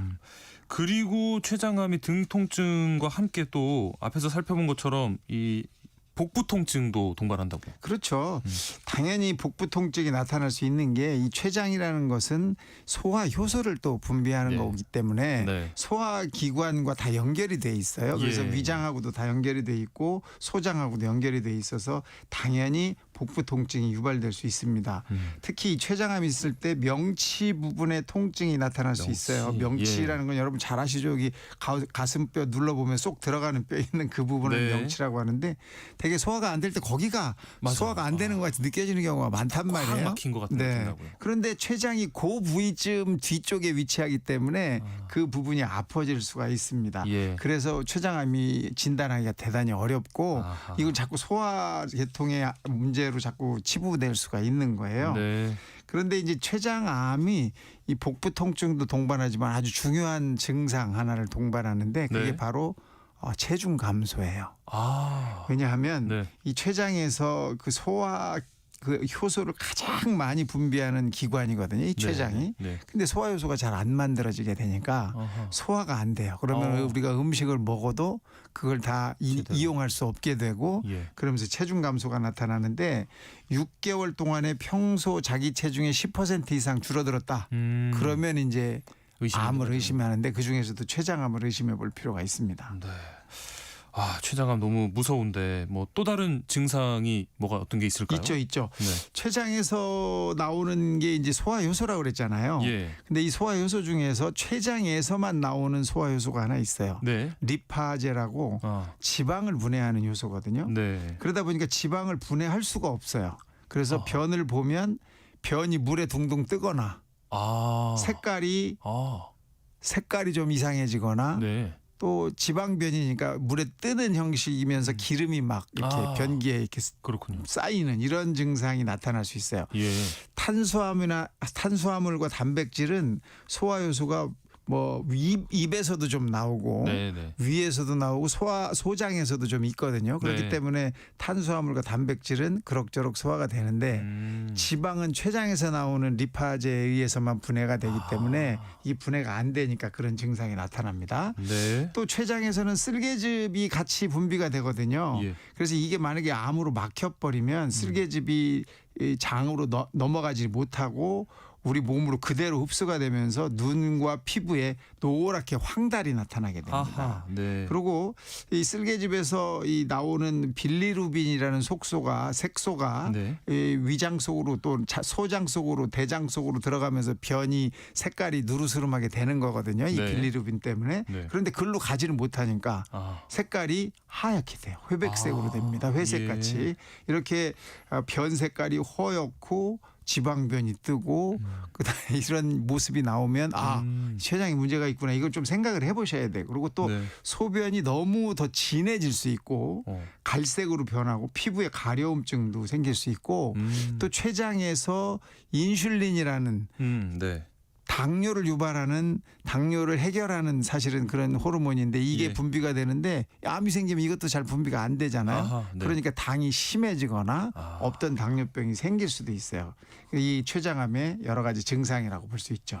일단 좀 화장실에서 볼일을 볼 때 좀 잘 확인을 하셔야겠네요. 그렇죠. 네. 그렇죠. 췌장암도 그렇고 췌장염도 증상이 좀 비슷하겠죠? 그렇습니다. 이 췌장에 염증이 생겨도 아주 유사한 증상이 나타나는데 네. 췌장염의 대표적인 증상은 상복부 통증이에요. 윗배가 막 많이 아픈 거예요. 네. 이게 아프면서 옆구리로도 갈 수 있고 또 아래쪽으로도 갈 수 있고 또는 가슴 쪽으로도 아파질 수 있거든요. 네. 이 췌장염이 제일 많이 오게 되는 이유는 알코올성입니다. 알코올성. 아하. 술을 많이 드시고 나서 예. 그 다음 날 이런 췌장염이 생길 수가 있고 예. 두 번째는 이 담석에 의한 췌장염이 생길 수 있어요. 그래서 이 담석 때문에 생겼을 때에는 되게 기름진 음식을 먹으면 그 기름진 음식이라는 거는 리파제라는 효소를 많이 분비를 해야 되잖아요. 예. 근데 그걸 분비를 하려니까 그게 나가는 길에 돌멩이가 있으니까 이게 꽉 막아버리는 거예요. 그래서 네. 기름진 음식을 먹었는데 이 리파제가 막 나가서 소화를 시키려고 하니까 막혀 있어서 염증이 확 생기는 거죠. 그래서 이럴 때 생기는 이 췌장염이 췌장암과 비슷한 증상을 나타냅니다. 네. 대부분 구역질, 구토 이런 게 나타나고 황달이나 또는 붉은색 소변도 나타날 수 있고요.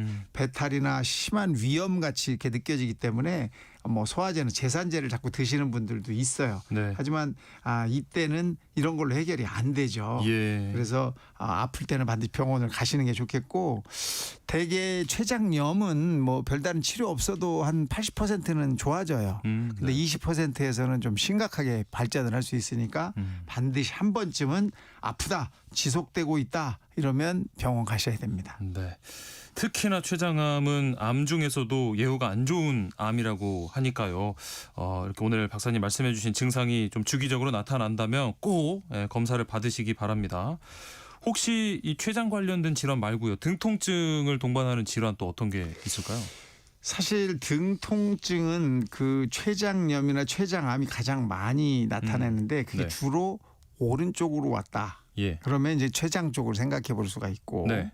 왼쪽 등에 통증이 온다. 이러면 뭐 척추 때문인가 또는 뭐 아니면 뭐 근육통인가 이렇게 생각해 볼 수가 있는데 네네. 거기에 하나 우리가 생각해 볼 게 콩팥이에요. 신장. 신장. 네. 예. 신장은 좌우에 하나씩 2개가 있잖아요. 그렇죠. 근데 왼쪽 콩팥에 뭐 결석이 생겼다 또는 신우신염이 있다 또는 암이 생겼다 이러면 네. 극심한 통증이 왼쪽 등으로 나타날 수 있거든요. 그래서 예.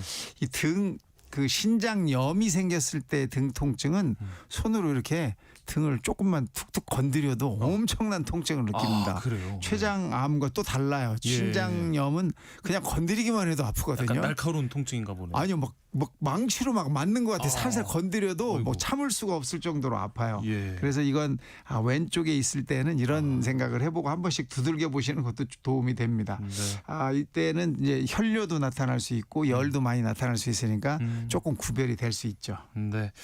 이게 등 통증이라는 게 좀 상당히 흔한 통증이라 그냥 대수롭게 여길 수 있는데 꼭 점검을 잘 해보셔야 될 것 같습니다. 이 밖에 혹시 또 일반인들이 뭐 특정 질환으로 생각하지 못하는 그런 네네. 통증 뭐 관련된 질환 어떤 게 있을까요? 네, 주로 이제 뭐 가슴이 아프다 또는 이 명치 끝이 아프다 이러면은 네. 이제 네.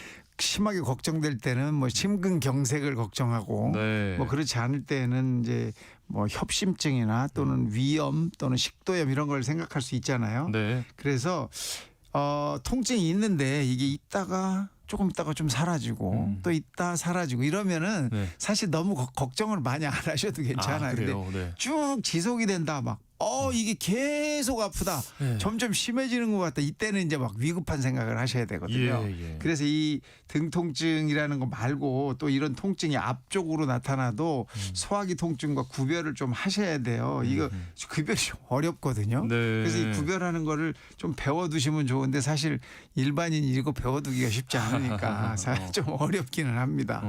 뭐 그러면 위식도 질환과 심혈관 질환 어떻게 구분할 수 있을까요? 네, 우선은 이제 뭐 비슷하긴 해요. 가슴 네. 통증이 있고 뭐 이 오목 가슴 있는 데가 아프다 이런 느낌이 들 수 있는데 네. 주로 협심증이나 심근경색 이런 게 있을 때는 조금 운동을 더 하거나 힘든 일을 할 때 더 심해져요. 그래서 계단을 오르거나 뭐 운동을 하거나 뭐 내가 몸을 움직이려고 할 때 더 심해집니다. 예. 그러면 이제 이게 심장과 연관이 심장. 되겠구나 이렇게 생각하고 또 어허. 시작 시간도 길어요. 최소한 1분 이상이 막 지속되고 통증이요? 예, 그다음에 통증이 방사통이라고 그래서 네. 왼쪽 팔 또는 이 턱 밑 이런 쪽으로 막 통증이 옮겨갑니다. 범위가 네. 여기서부터 시작을 했는데 어라라 여기서 시작했는데 왜 팔까지 계속 아파지지? 막 이런 식의 이제 증상이 나타나거든요. 네. 반면에 이제 역류성 식도염은 이게 좀 쓰린 것 같고 아픈 것 같은데 뭐 좀 먹어볼까? 그래서 물을 마시거나 제산제 뭐 약 이런 걸 먹으면 금방 또 가라앉아요. 그래서 요걸 가지고 조금 이제 생각해 보실 필요가 있습니다. 이러면 이제 구분할 수 있구나. 그래서 뭐 협심증, 심장 이런 거 있을 때는 뭘 좀 조금 먹어보는 것도 도움이 될 수 있어요. 네. 자, 이 밖에 혹시 또 뭐 어떤 통증, 어떤 질환 뭐 관련성을 좀 의심해 볼 수 있을까요? 요즘에 이제 좀 생각해 보실 게 대상포진이에요. 왜냐하면 이렇게 일교차가 크고 그다음에 찬바람이 불 때는 면역력이 더 많이 떨어지면서 이 대상포진이 나타날 가능성이 노년층에서 많아지거든요.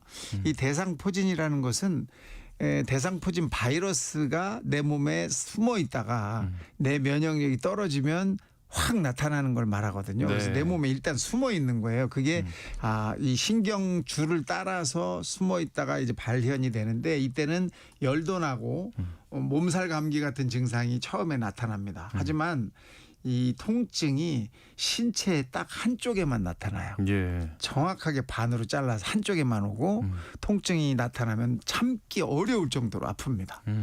이것이 가끔 이런 때 나타나니까 좀 가을에 겨울에 좀 조심하셔야 할 통증입니다. 네. 오늘은 전혀 연관성이 없어 보이는 통증을 동반하는 다양한 질환에 대해서 알아봤습니다. 관련해서 여러분 계속해서 문자 보내주시기 바랍니다. 샵 9730번으로 문자 보내주시면 됩니다. 짧은 문자는 50원, 긴 문자는 100원의 정보 용료 있고요. 콩 게시판 KBS 라디오 유튜브 채널 통해서는 무료로 참여하실 수 있습니다. 조지 벤슨의 Stairway to Love 듣고 청취자 상담으로 이어가겠습니다. 네, 조지 벤슨의 Stairway to Love 듣고 왔습니다. 빠르게 문자 살펴보겠습니다. 0199님. 소화가 계속 안 되고요. 요새는 왼쪽 옆구리랑 배가 콕콕 찌르는 것 같은데 다음 주 건강검진 하거든요. 추가로 검사할 게 있을까요? 하셨어요. 뭐 큰 질병은 아닌 것 같습니다. 스트레스가 있어서 이렇게 되실 수도 있고 기능성 위장장애 있을 때도 이렇게 나타날 수 있거든요. 네. 내시경 해보시고 별다른 이상이 없으시면 잘 지내시면 운동을 좀 하시면 좋을 것 같습니다. 예. 김옥자님께서는 건강검진을 했는데 췌장이 안 좋게 나왔습니다.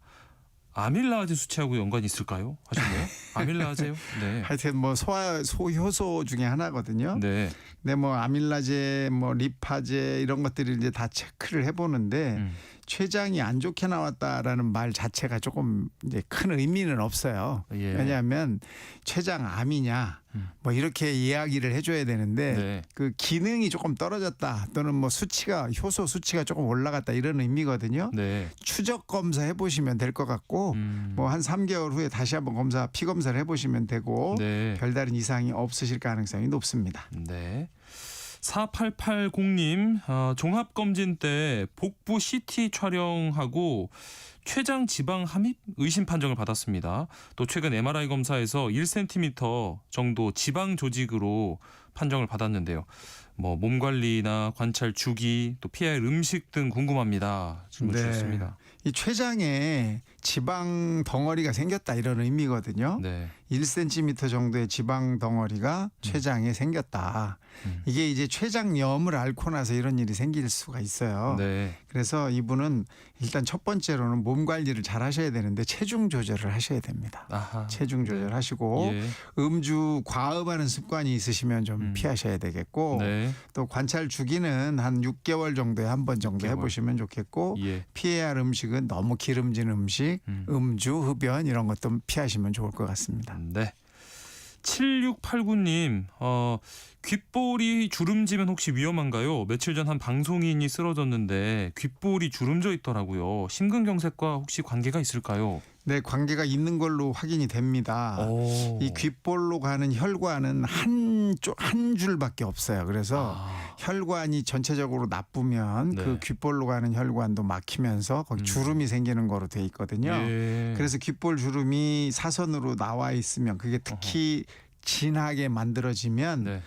혈관 질병이 있다. 혈관에 문제가 있다. 그러니까 심근경색이 일어날 가능성이 일반인보다 높다. 이렇게 생각해 볼 수 있습니다. 네, 귓볼에 혹시 없던 주름이 생겼다거나 진해졌다거나 하면 살펴보셔야겠습니다.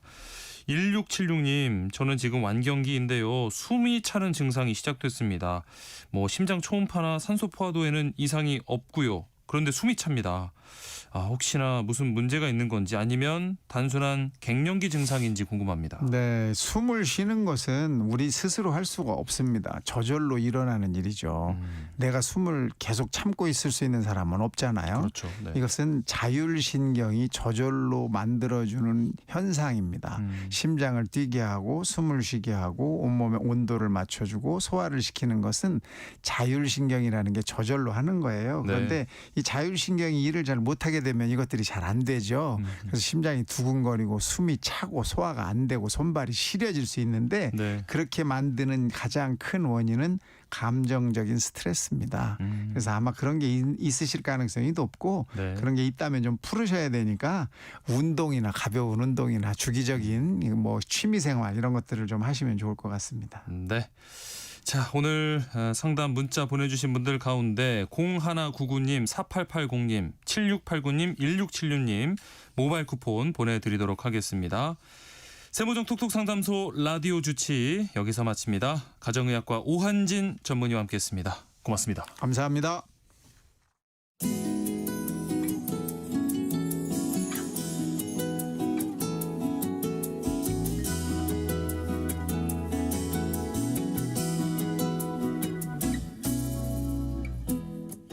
여행은 일상의 소중함을 되새기는 원동력이 되곤 하는데요. 여러분의 일상을 특별하게 만들 여행지 소개하는 시간입니다.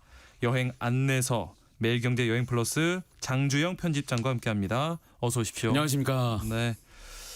이제 진짜 겨울이다 싶은 가을의 끝자락입니다. 네. 이 가을을 참 붙잡고 싶어도 붙잡을 수도 없고 이 지금의 찰나를 놓치면 이제 또 1년을 기다려야 돼서 그러니까요. 보내는 게 너무 아쉽거든요. 이 막바지 가을 네. 어떻게 좀 누릴 수 있는지 네. 알려주세요. 우리 붙잡으려고 오늘 낙엽색 옷을 입은 것 같습니다. 그러니까 마침 또 의상 색깔이 예. 비슷해요. 와, 네. 저 안 맞춘 건데요. 아, 역시 예. 센스 있어요. 네. 유튜브로 한번 넘어오시죠. 네. 저희 옷이 궁금하다면. 네. 자, 이 가을하면 떠오르는 색깔이 있잖아요. 예, 빨강, 노랑, 뭐 한마디로 울긋불긋인데 네. 뭐 한창이 때는 좀 지났지만 그 화려함의 흔적이 아직까지 남아 있는 곳으로 한번 가보겠습니다. 네.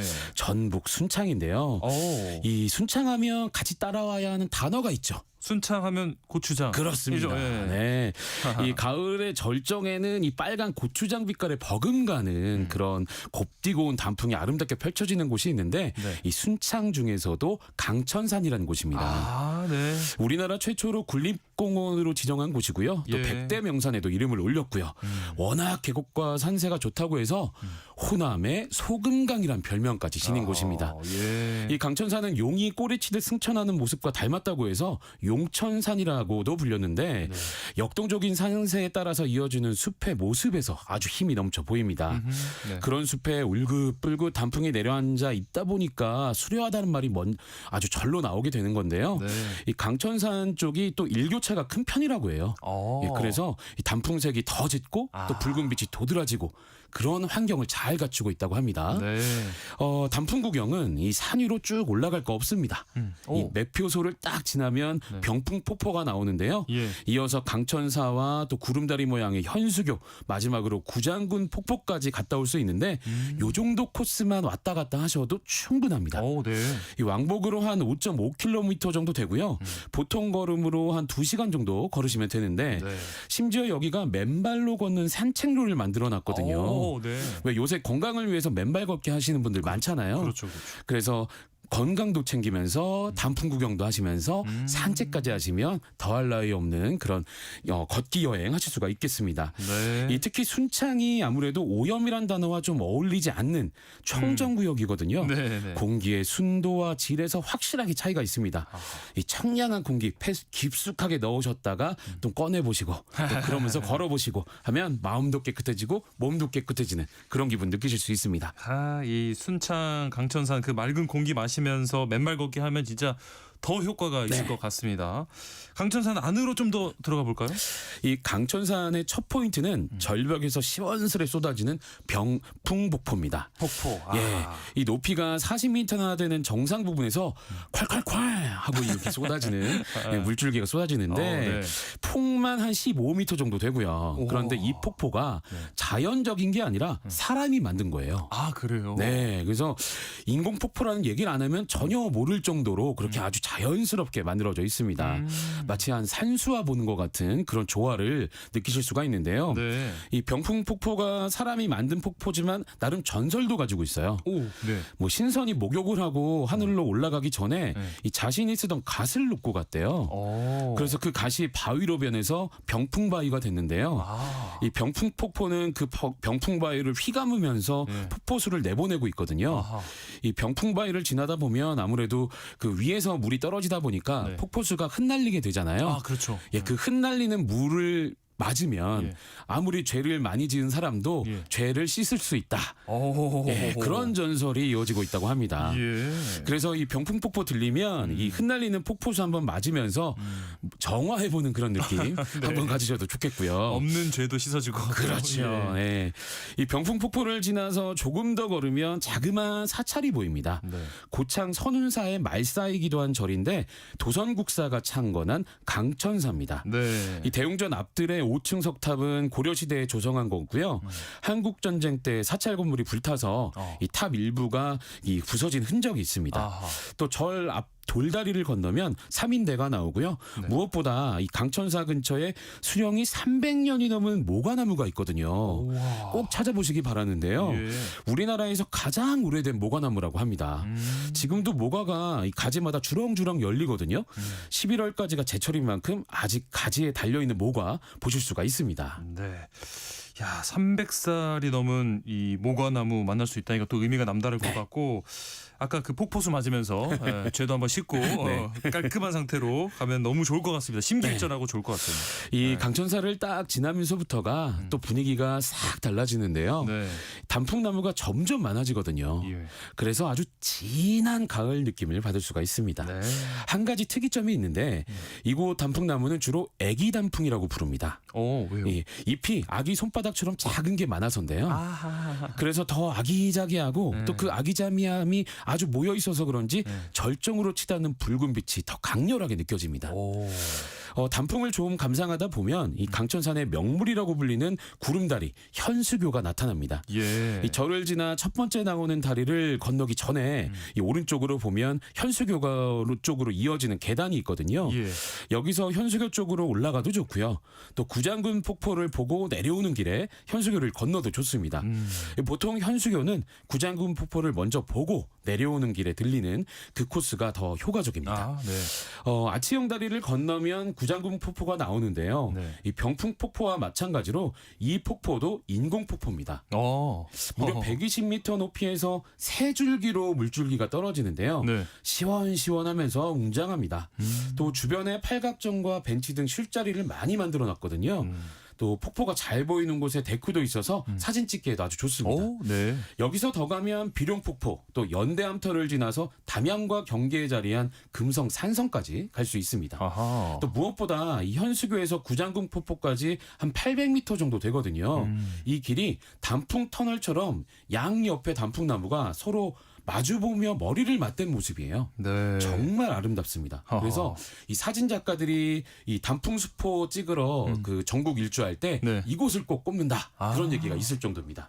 청취자 0022님도 그런 분 중에 한 분이 아닐까 싶은데 수년 전에 저 가봤습니다. 강천산 출렁다리 정말 멋지고요. 가을산 사진 엄청 예쁘게 잘 나옵니다 하셨거든요. 가을 사진 진짜 멋지게 남기고 싶으신 분들, 추억 남기고 싶으신 분들 맞습니다. 꼭 가보셔야겠네요. 이제 정말 이 강천산의 하이라이트라고 할 수 있는 현수교 한번 걸어보겠습니다. 좀 전에 청취자분께서 말씀하셨던 그 다리인데요. 이 폭포 아래쪽 다리를 건너자마자 오른쪽에 현수교와 전망대 이정표가 보이고요. 나무 계단이 제법 가파르지만 금세 현수교 입구에까지 올라갈 수 있습니다. 대신에 이 현수교까지 철제 계단이 이어지는데 아주 좁고 좀 경사가 심합니다. 각별히 조심해서 올라가셔야 합니다. 현수교는 지상 50m 지점에 자리하는데요. 그 길이가 75m나 됩니다. 또 현수교 다리색이 이 빨강과 주황을 예쁘게 섞은 단풍 색깔이라 가을에 잘 어울리는 느낌이고요. 또 겨울에는 눈 덮인 산에서 유독 도드라지게 보입니다. 좀 흔들림이 심한 편은 아닌데요. 사람들이 움직일 때마다 그래도 좀 떨림, 또 울림 이런 게 느껴지거든요. 그럴 때마다 심장이 쫄깃쫄깃합니다. 또 혹시나 이 강천산 정상으로 가고 싶은 분들이 있다면 현수교에서 북쪽으로 올라가면 되는데요. 이 최고봉의 이름이 왕자봉입니다. 왕자봉. 583.7m인데요.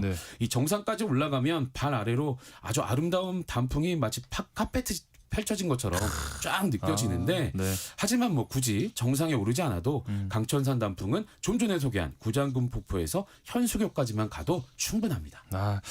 뭔가 좀 더 색다른 가을을 즐기고 싶다 하시는 분들 순창 강천산 찾아보면 뭐 후회 없으실 것 같고요. 혹시 주변에 좀 더 가볼 만한 곳 있을까요? 이 원래 등산하는 곳 입구 쪽에 맛집이 많잖아요. 이곳 강천산도 입구 부근에 맛있는 식당이 아주 모여 있습니다. 뭐 산채 비빔밥, 매기 매운탕, 전통 한정식 뭐 여러 가지가 많은데 저는 이 식사보다는 약간 디저트 쪽으로 한번 추천을 해볼까 해요. 이 순창 발효 커피를 선보이는 카페가 있거든요. 발효 커피? 이 커피가 남다른 게 뭐냐면요. 커피콩을 볶기 전에 유산균 같은 몇 가지 미생물을 주입합니다. 그거를 로스팅한 다음에 원두를 그 자리에서 갈아서 내려주시거든요.